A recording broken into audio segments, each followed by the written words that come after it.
तुला शिकवीन चांगलाच धडा या मालिकेच्या आजच्या भागात आपण पाहणार आहोत. अक्षरा अधिपतीच्या हाताला धरूनच त्याला घरात घेऊन येते आणि त्याला सांगते की तुम्ही प्लीज आईंची माफी मागा. पण अधिपती म्हणत असतो की आत्ता हे सगळं करायची काय गरज आहे, आपण उद्या सकाळी त्यांच्यासोबत बोलू. पण अक्षरा काही ऐकत नाही. ती म्हणते की अधिपती तुम्ही आत्ताच आईंसोबत बोला आणि त्यांना सॉरी म्हणा. आणि मग ते दोघेजण चारुलताकडे जाण्यासाठी निघतात. पण तितक्यात त्यांना भुवनेश्वरीच्या खोलीचा दरवाजा उघडा दिसतो. त्यामुळे त्यांना प्रश्न पडतो की आत्ता या खोलीचा दरवाजा कोणी उघडला असेल. आणि मग ते दोघेजण तिकडे जाण्यासाठी निघतात. तर दुसरीकडे दुर्गी आजीला म्हणत असते की मला कळतच नाही आहे की त्या चारूबाईला काय झालं आहे ते. तिला अधिपतीने कित्येक वेळा सांगितलं की मी तुम्हाला आई मानत नाही, तरीसुद्धा ती काय अधिपतीचा पिच्छा सोडायला तयार नाही. मग अधिपती वैतागणार की नाही. आणि त्यावेळी आजी म्हणतात की अगं दुर्गे, तू असं कसं बोलू शकते, तू सुद्धा एक आई आहे ना. समजा उद्या चंचीने तुला आई म्हणायला नकार दिला तर तुला वाईट वाटणार नाही का. पण चंची म्हणत असते की मी असं का करेल. आणि त्यावर आजी म्हणतात की मी फक्त उदाहरण दिलं. मात्र दुर्गी म्हणत असते की काही झालं ना तरी त्या चारूबाईचं वागणं काही मला पटत नाही. आणि मला तुझंही कळत नाही की तू तिची बाजू का घेते. आम्ही तुझी माणसं आहोत ना, मग तरीसुद्धा तुला ती मास्तरीन, ते थोरले मालक आणि ती चारूबाई चांगले का वाटतात. मात्र आजी म्हणत असते की जे खरं आहे त्याचीच बाजू मी घेणार. आणि मग त्यानंतर त्या तेथून निघून जातात. त्यामुळे दुर्गी आणि चंची खूप चिडतात. तर दुसरीकडे अधिपती आणि अक्षरा भुवनेश्वरीच्या खोलीत जातात. आणि त्यावेळी त्या दोघांना त्या ठिकाणी भुवनेश्वरी दिसते. आणि तिला बघून त्या दोघांचाही आनंद गगनात मावेनासा होतो. तर दुसरीकडे चारुहास सर आजींसोबत बोलत असतात. त्या आजींना म्हणत असतात की तुम्ही एकदा अधिपतीसोबत बोला, त्याला चारूची बाजू समजावून सांगा. बघितला ना तो तिच्यासोबत कसा वागतो, कसा बोलतो ते. त्याला खरंच कळत नाही आहे का की तिला किती त्रास होत असेल ते. आणि त्यावेळी आजी म्हणतात की आता तुम्ही तर त्याच्यासोबत बोलला आहात ना, मग काय झालं, त्याने ऐकलं का नाही ना. मग माझं तरी तो कसं ऐकेल. फरक फक्त एवढाच आहे की तुमच्याशी तो चिडून बोलतो, पण माझ्याशी तो शांतपणे बोलेल, पण मुद्दा मात्र तोच राहील. तर दुसरीकडे भुवनेश्वरी परत आली आहे असं अधिपती आणि अक्षराला वाटतं. ते दोघेजण खूप खुश होतात. अधिपती तर हसतच भुवनेश्वरीकडे जातो आणि म्हणतो की आईसाहेब तुम्ही परत आलात, माझा खरंच डोळ्यांवर विश्वासच बसत नाही आहे. मी कुठे कुठे शोधलं तुम्हाला, पण तुम्ही सापडला नाहीत. आणि मग त्यानंतर तो भुवनेश्वरीच्या पाया पडतो आणि रडतच तिला मिठी मारतो. त्यामुळे भुवनेश्वरीला खूप आनंद होतो. तिचे डोळे नकळतपणे भरून येतात. ती अधिपतीच्या डोक्यावरून हात फिरवते, त्याला जवळ घेते. तर अधिपती म्हणत असतो की आईसाहेब तुम्हाला किती त्रास झाला असेल ते कळतंय मला, पण मी तुम्हाला शोधण्याचा खूप प्रयत्न केला, पण तुम्ही मला सापडलाच नाही. मी इथे नसल्याचा फायदा त्या चारुहास सूर्यवंशीने घेतला आणि घात केला. तुम्हाला या घरातून बाहेर काढलं. खरं तर मी सुद्धा त्यांना या घरातून बाहेर काढणार होतो, पण मी कसं तरी स्वतःला थांबवलं. पण आता तुम्ही परत आला आहात ना, मग सगळं काही ठीक होईल. आता मी तुम्हाला कुठेही जाऊ देणार नाही. आणि मग त्यानंतर तो भुवनेश्वरीच्या पाया पडतो आणि तिला म्हणतो की आईसाहेब म्हणा ना की सगळं जग जिंकून ये. तुमचे हे शब्द ऐकण्यासाठी मी किती दिवस तरसलो होतो. आणि ते ऐकून मग भुवनेश्वरीसुद्धा रडतच म्हणते की जा अधिपती, सगळं जग जिंकून ये. तर दुसरीकडे चारुहास सर आजींसोबत बोलत असतात.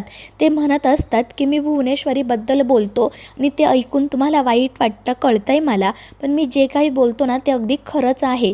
तिने अधिपतीसाठी काय केले सांगा मला. तिने जे काही केलं ना ते दुसऱ्या कोणीही केलंच असतं. आणि मुळात ना तिने हे सगळं निस्वार्थीपणे केलं. हीच गोष्ट मला मान्य नाही आहे. कारण तिला माहिती होतं की जर आपण या मुलाला आपल्या ताब्यात ठेवलं तर हे सगळं वैभवसुद्धा आपल्या ताब्यात येईल. आणि चारुहास सरांचं असं बोलणं ऐकून आजींना खूप वाईट वाटतं. त्या हसून म्हणतात की मला तर कळतच नाही की आता काय बोलावं ते. एकीकडे तो अधिपती आहे जो भुवीचं कौतुक करता करता थकत नाही, आणि दुसरीकडे तुम्ही तिला नावं ठेवता ठेवता थकत नाही. मात्र चारुहास सर म्हणत असतात की तुम्ही फक्त अधिपतीसोबत बोला, कारण आता चारूचा होणारा त्रास मला बघवत नाही. तर दुसरीकडे अधिपती भुवनेश्वरीच्या मांडीवर डोकं ठेवून बसतो. तो म्हणत असतो की आईसाहेब, आता मी तुम्हाला कुठेही जाऊ देणार नाही. तुमच्याशिवाय मी कसे दिवस काढलेत ना, फक्त माझं मला माहिती. आता मी तुम्हाला कुठेच जाऊ देणार नाही, तुम्हाला कोणताही त्रास होऊ देणार नाही. तर अक्षरासुद्धा म्हणत असते की मॅडम, तुम्हाला परत आलेलं बघून मला खरंच खूप आनंद झाला आहे. तुम्ही इतके दिवस कुठे होता? आम्ही तुम्हाला खूप फोन केले. आणि तर अधिपतीसुद्धा म्हणू लागतो की हो आईसाहेब, तुम्ही एकदा फोन करून मला सांगितलं की मी ठीक आहे, त्यानंतर काहीच नाही.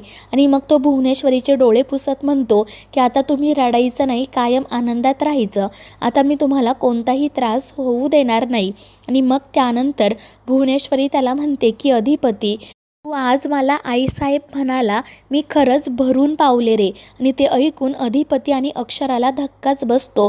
त्यांना कळून चुकतं की आपल्यासमोर भुवनेश्वरी नाही तर चारुलता उभी आहे. त्यामुळे ते दोघेजण आश्चर्याने तिच्याकडे बघू लागतात. तर दुसरीकडे दुर्गी सतत कोणाला तरी कॉल करण्याचा प्रयत्न करत असते. आणि ते बघून चंची विचारते की काय झालं मम्मी, नेमकं काय चालले तुझ्या डोक्यात? तर दुर्गी म्हणत असते की अगं, मी ताईला कॉल करण्याचा प्रयत्न करते, कारण आत्ता या क्षणी ना ती या घरात असायला हवी. आणि ते ऐकून चंची चिडून म्हणते की तुझं काय चालले? त्या दिवशी तर तू म्हणत होती ना की ती पिढा या घरात नाही, ते बरं आहे, मग आता अचानक तुला काय झालं? तर दुर्गी म्हणू लागते, अगं पण काही झालं ना तरी ताई आपली आहे, ती कायम आपली बाजू घेते, आपल्याला सावरते. पण त्या चारूबाईचा काही भरवसा नाही. मला आधी असं वाटलं होतं की आपण तिच्याशी गोड गोड बोलू, गोड गोड वागू, म्हणजे ती आपल्याला या घरात ठेवेल. पण ती कधी आपल्याला या घरातून बाहेर काढेल ना, काही भरवसा नाही. त्यामुळे ताईच परत या घरात यायला हवी. आणि दुर्गीचं ते बोलणं चंचीलासुद्धा पटतं. तर दुसरीकडे चारुलता रडतच अधिपतीला म्हणत असते की अधिपती, ज्या गोष्टीची मी इतके दिवस वाट बघत होते ती गोष्ट आज मला मिळाली. तू माझ्या जवळ आलास, मला मिठी मारली, मला तुला हात लावू दिला, मला आई म्हणून तू हाक मारली. मला खरंच खूप आनंद झालाय रे. आणि ते ऐकून अधिपती तर खूप चिडतो. तो तिला जाब विचारतो की तुमची हिंमत कशी झाली या खोलीत यायची आणि आमच्या आईसाहेबांसारखा पेहराव करायची? तर चारुलता म्हणत असते की अधिपती, मी हे सगळं मुद्दाम नाही रे केलं. मला फक्त बघायचं होतं की त्या भुवनेश्वरींमध्ये असं काय आहे जे माझ्यात नाही, कारण त्यांच्या वाट्याला तुझं प्रेम कायमच मिळालं आणि मी मात्र तशीच राहिले. आणि मग ती रडतच अधिपतीची माफी मागते आणि म्हणते की अधिपती, हे सगळं मी तुझ्यासाठीच केलं रे. मला फक्त एकदा तू आई म्हणून हाक मार. मात्र अधिपती खूप चिडलेला असतो. तो म्हणत असतो की तुम्हाला मी जे स्थान दिलं आहे ना, त्या स्थानी तुम्ही योग्य आहात. उगाच माझ्या आई बनण्याचा प्रयत्न करू नका. तुमच्या या अशा वागण्यामुळे ना गोष्टी अजून बिघडतील. आणि ते ऐकून चारूला खूप वाईट वाटतं. तितक्यात चंची त्या ठिकाणी येते. तिला असं वाटतं की भुवनेश्वरीच परत आली आहे. त्यामुळे ती घाबरूनच पुन्हा दुर्गीकडे जाते. तर इकडे अधिपती चारुलताला खूप सुनावत असतो. अक्षरा त्याला समजावण्याचा प्रयत्न करत म्हणते की त्यांनी असं का केलं ते समजून तरी घ्या. पण अधिपती ऐकत नाही. दुसरीकडे चंची दुर्गीला सांगते की मावशी परत आली आहे, मी तिला स्वतःच्या डोळ्यांनी बघितलं. आणि मग त्या दोघीजणी लगेच भुवनेश्वरीच्या खोलीकडे जाण्यासाठी निघतात. तर इकडे अधिपती चारुलतासोबत बोलत असतो आणि तितक्यात मग दुर्गी, चंची, चारुहास आणि आजी त्या ठिकाणी येतात. त्या सगळ्यांना असं वाटतं की भुवनेश्वरीच परत आली आहे. दुर्गी, चंची आणि आजी तर खूपच खुश होतात. दुर्गी तर सतत बडबड करत राहते आणि म्हणत असते की अगं ताई, आम्ही तुझी खूप वाट बघितली, तू कुठे होती इतके दिवस, आता तू परत आली आहे ना, तर या घराला घर पण आलं. आणि मग ती म्हणू लागते की त्या चारूबाई कुठे आहेत, त्यांना इथे घेऊन या, त्यांना भेटवा माझ्या ताईला. आणि ते ऐकून अधिपती मोठ्याने ओरडूनच म्हणतो की त्या इथेच आहेत, कारण या आमच्या आईसाहेब नाही तर चारुलता मॅडम आहेत. आणि ते ऐकून सगळ्यांनाच धक्का बसतो. तर मित्रांनो, या मालिकेच्या पुढील भागांमध्ये आपण पाहणार आहोत अधिपती दुर्गीला सांगतो की आमच्या आईसाहेबांच्या खोलीला कुलूप लाव, पुन्हा कोणीही असा मूर्खपणा करायला नकोय. तर मित्रांनो, या मालिकेच्या पुढील भागांच्या अपडेट्ससाठी आपल्या चॅनेलला सबस्क्राईब करा.